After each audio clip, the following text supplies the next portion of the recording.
Gérard Davet, journaliste au Monde, nous a rejoint. Bonsoir, Bonsoir. mon cher Gérard. Vous êtes avec nous pour évoquer notamment la conférence de presse qu'a donnée tout à l'heure François Fillon. C'était à 16 h. Il répondait aux questions des journalistes et il a dit à peu près ceci. Écoutez.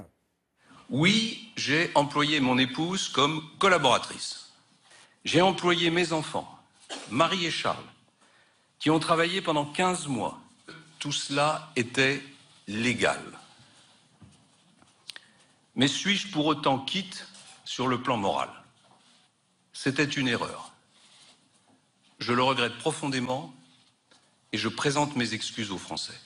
C'est donc, mesdames et messieurs, avec une énergie décuplée et une détermination farouche que j'aborde les prochaines semaines de cette campagne où la France ne joue pas autre chose que son destin. Voilà pour quelques extraits de la conférence de presse de François Fillon. Tout à l'heure, c'était à 16 h devant les médias français. Gérard Davet, vous avez eu accès aux procès-verbaux de l'audition de Pénélope Fillon. Il s'agit évidemment du Pénélope Gate. François Fillon vient de le dire, tout est légal et transparent. Est-ce la vérité? C'est un peu plus compliqué que ça. C'est-à-dire que c'était une pratique ancienne, passée, et il n'est pas le seul à avoir fait ça.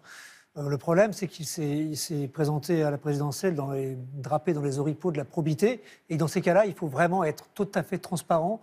Et il y avait une sorte d'opacité autour de lui. Alors, est-ce que c'était légal? Aujourd'hui, il y a une enquête de justice. Les enquêteurs cherchent, ils collationnent plein d'éléments. Et peut-être qu'à l'arrivée, ils vont finir par déterminer si c'était légal ou pas. Aujourd'hui, on est encore dans l'interrogation à ce niveau-là. S'il affirme ceci, est-ce à dire qu'il n'y a aucune chance pour qu'il soit mis en examen?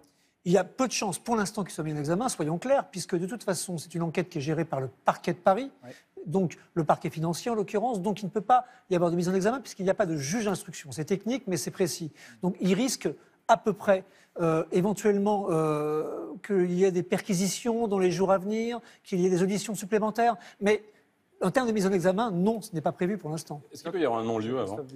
Il peut y avoir un classement sans suite, tout à fait. C'est-à-dire que si le parquet estime qu'il n'y a pas d'élément constitutif d'un délit de détournement de fonds publics, le parquet peut très bien dire, eh bien écoutez, moralement c'est contestable, mais pénalement il n'y a rien de répréhensible.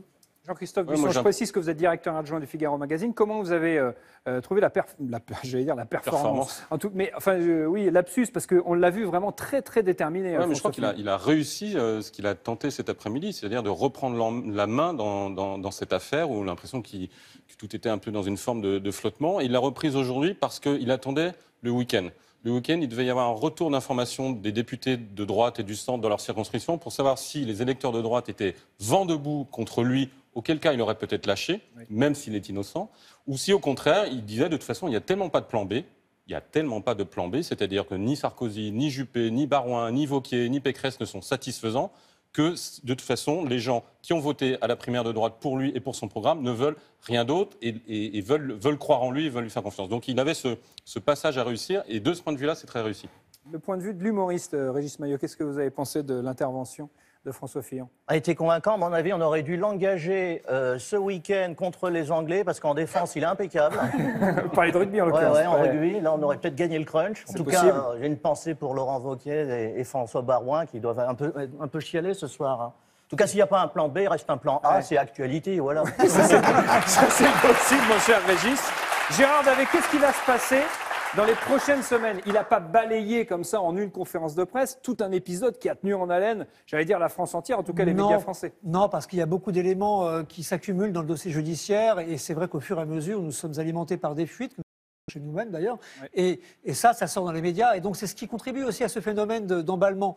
Je pense qu'il va falloir à un moment donné calmer les choses sur le plan judiciaire, sur le plan médiatique et essayer de trier le bon grain de livret en fait. Qu'est-ce qui tient la lynchage médiatique? Vous êtes d'accord avec ces propos? D'acharnement, ouais. Oui, c'est ce qu'ils disent tous, hein. Sarkozy en son temps, Fillon aujourd'hui. Vous allez les chercher où, vos fuites? Parce que vous dites que vous allez chercher des fuites. Hein. C'est ce qui nous intéresse. Où elles sont, ces fuites? Elles sont absolument partout, mon cher Régis. Mais si je vous le disais, il n'y aurait plus de fuites. Ah bon? Donc vous vivez de fuites d'eau.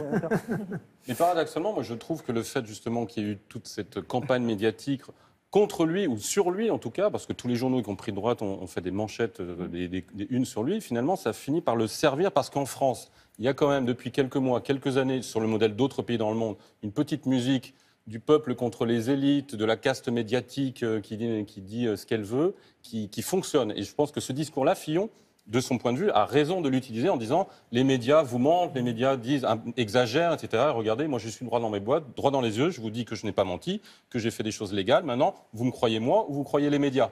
Et En tout ça, cas, il a ça clairement fonctionne. contre-attaqué aujourd'hui lors de cette conférence de presse. Il s'est et il s'est excusé auprès excusé. des Français. C'est bien de voir un cateau qui va à confesse.